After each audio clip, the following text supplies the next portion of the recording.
Baloch liberation आर्मीचा Pakistan सैन्यावर भीषण हल्ला। एक महत्त्वाची बातमी सध्या समोर येते ती पाहूया।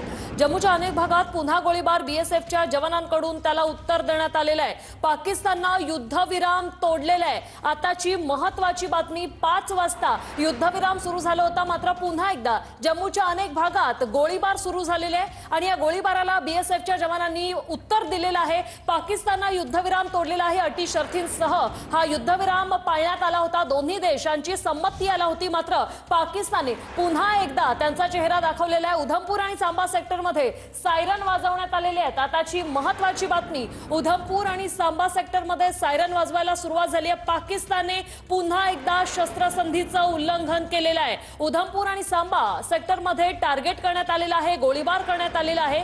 उधमपूर आणि सांबा या दोन्ही सेक्टरमध्ये आता सध्या सायरन वाजवायला सुरुवात झालेली आहे। पाकिस्तानकडून पुन्हा एकदा युद्धविराम जो आहे तो तोडण्यात आलेला आहे। 5 वाजता ही घोषणा करण्यात आली की 5 वाजल्यापासून आता दोन्ही देशांच्या संमतीने युद्धविराम करण्यात आलेला आहे। 12 तारखेला दोन्ही डीजीएमओंची मीटिंगही होती। दोन्ही डीजीएमओ देशांचे भेटणार होते आणि त्यानंतर अटी शर्थींसह या युद्धविरामाला संमती मिळाली होती, मात्र पाकिस्तानकडून हा युद्धविराम जो आहे तो तोडला गेलेला आहे। हे युद्धविराम देण्यात आलेला आहे। भारत पाकिस्तानमध्ये आता शांती असणार आहे अशा चर्चा सुरू असतानाच अगदी 4 तासात पाकिस्तानकडून नौशेरा उधमपूरमध्ये देखील गोळीबार करण्यात आलाय। जम्मूत ड्रोन दिसल्याची ही माहिती आहे। पाकिस्तानला आता भारतीय सैन्याकडून पुन्हा एकदा जोरदार प्रत्युत्तर दिलं गेलेलं आहे। पाकिस्तानने युद्धविराम तोडला आणि जम्मूमध्ये ड्रोन देखील दिसल्याची माहिती मिळते।